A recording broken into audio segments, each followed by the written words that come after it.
What's going on, everybody? Welcome back to another video. This evening, got something pretty cool. I'm gonna dive into side scan and down scan.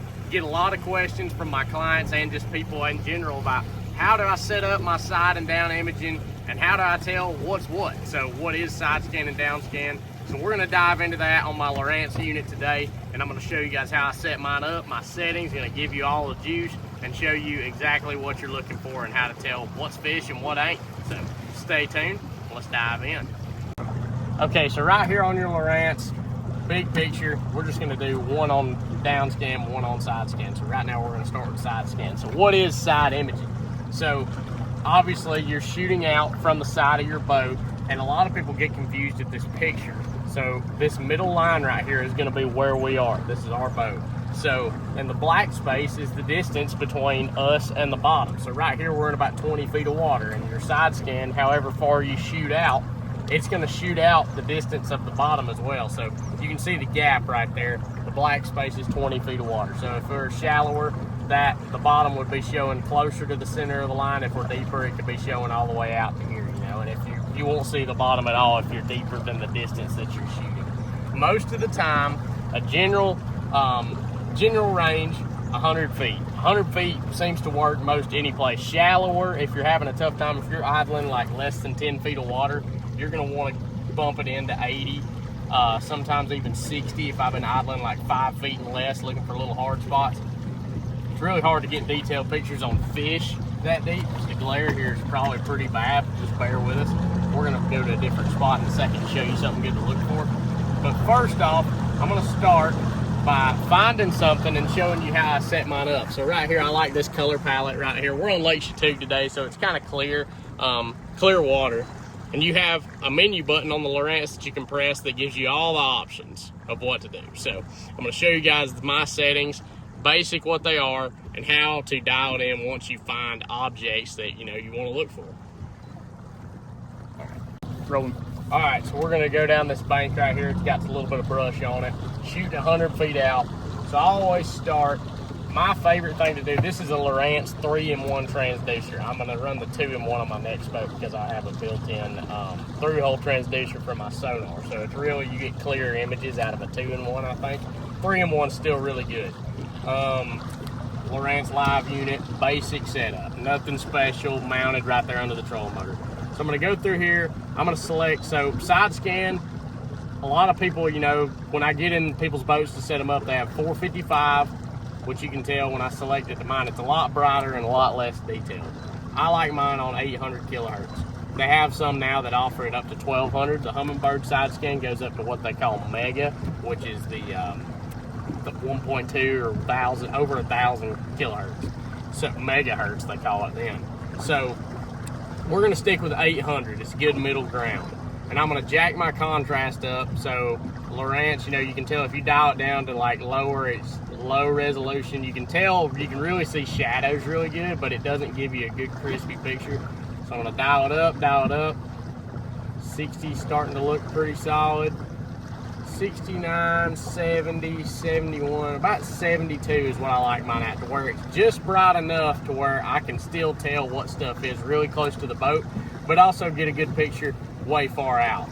So side scan's all about the shadows, right? And I can go through here and select colors. A lot of it's based on with your eyes. You can still see the shadows really good on a lot of these. Some you really can't. This is a really good one. I usually either go 9 or 10.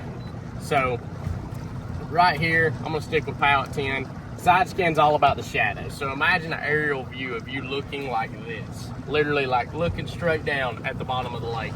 The sun shining is gonna cast shadows. So you can see right here, plain as day, you might miss that, but you can really see shadow of a tree limb right there. You can see the trunk, and you can really see the clutter, and you can actually, if you zoom really far in, you can actually see these little white dots that are bass. So that might be, it's pretty, I feel like you can definitely see that on the camera, but you'll see those little white dots. Out here, farther, just to understand, that is not brush, that's gonna be stumps. You can really look at the shadow of what you're seeing right there, and you can tell it's literally just a straight object, right? So straight, you can tell that stump is probably gonna be about 5 feet tall based on the shadows. I've got it zoomed in right now. Sometimes the stumps are what you key in on. Sometimes here it's bigger brush piles. And that's pretty much it. Rocks, pretty much, you know, same thing. Rock's gonna throw a little bit of a shadow as well. The bass, rock, right? So a lot of people can see rocks and fish is the same thing. So if we zoom in right here, that right there is a white dot on the bottom that looks like a fish. You can tell that right there.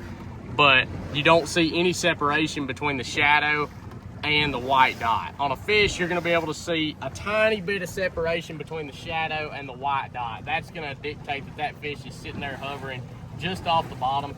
Very rarely they'll suck tight to the bottom to where you can't tell and you just kind of have to cast. Sometimes that's where down scan comes into play. I'll mark it and then go back over it with my down scan. But that's pretty much a tutorial on side imaging and how to understand it.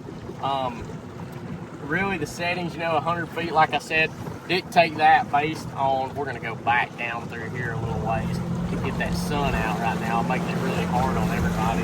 But we're gonna, that really, pay attention to the shadows. It's the best advice I can give you. Shadows, shadows, shadows. It's everything when it comes to side scan. And a good way to understand it is imagine that you're literally looking directly down. So right there's a fish, you can tell right here. This is a perfect example. So right here you can see a white dot right there, and you can see the shadow is separated from that white dot by a couple feet. So that fish is sitting there hovering just off the bottom. So you can tell that plain as day, no mistaking, that's a bass. So go on with that. Fish are gonna position a little bit different on every lake that you go to. And a lot of it's just getting behind the wheel, turning it on, idle for a couple hours, and you'll really get the gist of what you know. It took me a long time to develop trust and stuff like this, because here where I'm from, we're not really using this to find schools of fish. We're really using it to find stuff that fish live on and find bait. So it took a while to develop the trust in my electronics to be able to use this and know what I'm looking at. But side scan is probably one of the most valuable tools in the world. Oh, another thing I forgot to mention. So bottom hardness is one thing that you're gonna see on side scan. So the darker the bottom, the more mucky and dull the bottom is. A lot of the times when you see that bottom brighten up in a spot like this right here, this is a good example as well. You can tell, plain as day, that is a super hard patch on the bottom. You can see like how it's like dull all the way around. Super bright right there. That is a hard spot. A lot of the times if you're looking for shell beds on another lake, like shell is or hard spots is a big deal on every lake. Idle, it'll be kind of dull bottom, maybe on a grass flat or something, and then all of a sudden, boom, you see a bright light spot. Money every time. Whether you see fish on it or not, it's always worth a cast. Especially in Florida or places like that that's really shallow. Any hard bottom area is going to be a big deal. So that's side scan. Let's jump to down scan and show you guys some fish on the down scan and some brush. We'll dial that in too. All right, so let's jump to down scan. You can see right here, brush pile, bass all in it. Prime example. Right there, I'm gonna zoom in, you can tell brush and these little white dots that you can separate. 1, 2, 3, maybe 4, 5, 6 in the top of it. These big white defined dots are definitely gonna be bass. So you can tell there's some little stumps right there, but that right there is a no doubter. I keep mine, this is the same thing, I'm running mine on pallet 8. It's a super good picture.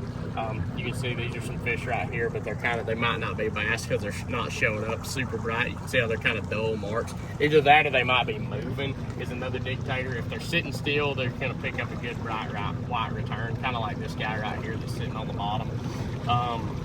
You can see some little knickknacks right here. Sometimes I might pay attention to that if I'm on a fishery that's based on current or the Tennessee River.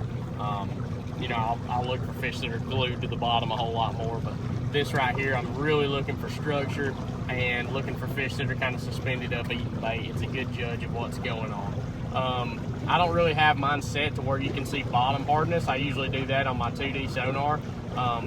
So right here's like my big, big picture on the 2D. You can tell that there really ain't nothing going on, and then all of a sudden, boom, you can see that bright yellow little section right there. That's just the way I have mine set up. That's another video for another day. But right now, my downscan settings, still gonna stick. I got them on 800 kilohertz, run them all on 800.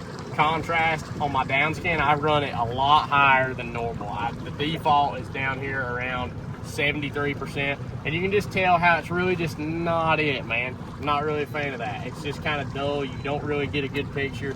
The bottom kind of fades out, and you don't get that crisp separation between fish and structure and really telling what's what. And all this clutter up in the water too, that looks like bait, but it's really just fry from, I think it's the blueback herring. The herring kind of just finished spawning, but you can really, when I turn that up and crank it up, you can really tell how dense those balls of bait are and those balls of fry. You can really tell the difference right there. You can see the ones that are brighter white than others, they're really grouped up. There's not a lot of separation right there, and you can really tell the difference on the bottom from really what you're looking at. Right here you can tell. Separation's the biggest thing. So tell like how the shape of the marks are, and sometimes you can really, on like big fish, you can tell like, all right, those are carp, those are gar, based on how they're set up on your graph. It'll show up. And like enough time behind the wheel, you'll really get the gist and know that. We're gonna idle around, look at that right there. Awesome brush pile right there. Bass all in it too. That's pretty. Big bass right there.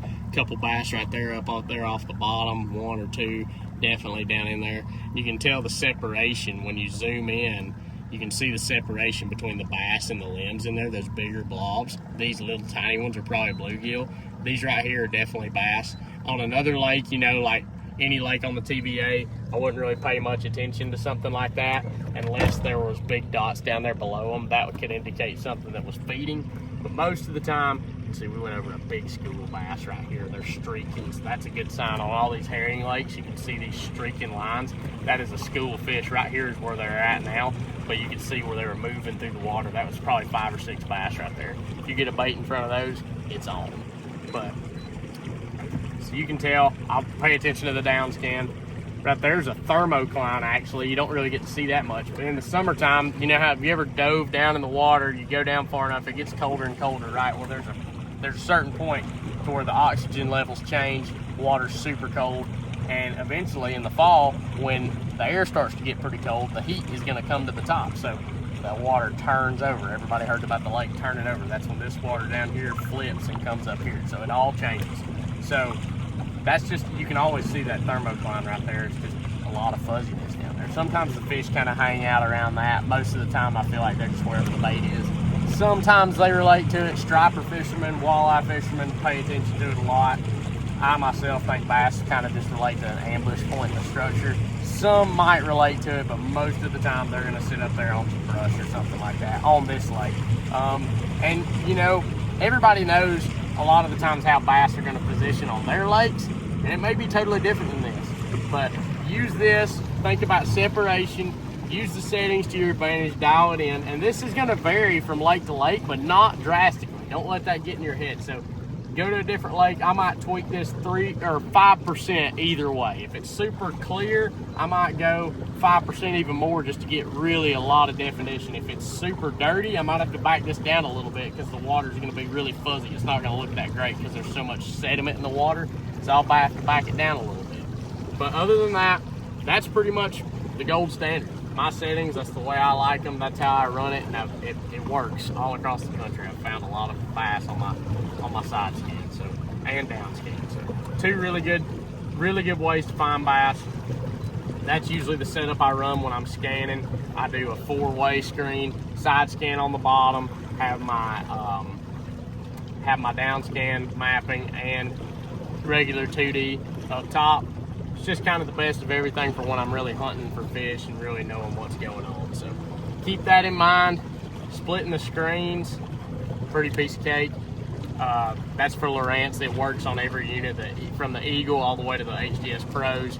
Humminbird, my new boat's gonna have Humminbird side imaging on it. I had it on my last boat, but I never hooked it up on this one, so we'll go through that again. But for a Lowrance unit, Humminbird's really the same principles. Their wording is just a little different. They use contrast and they use sensitivity and things like that for their terms. So every term, like Garmin has gain, Lowrance is contrast and sensitivity, Humminbird sensitivity. So they're all different words. But so that's the tutorial. Thank you guys so much for watching the video. Please like and subscribe, and we'll see you guys at the next one. Let us know what you'd like to see next. That's this evening's vid.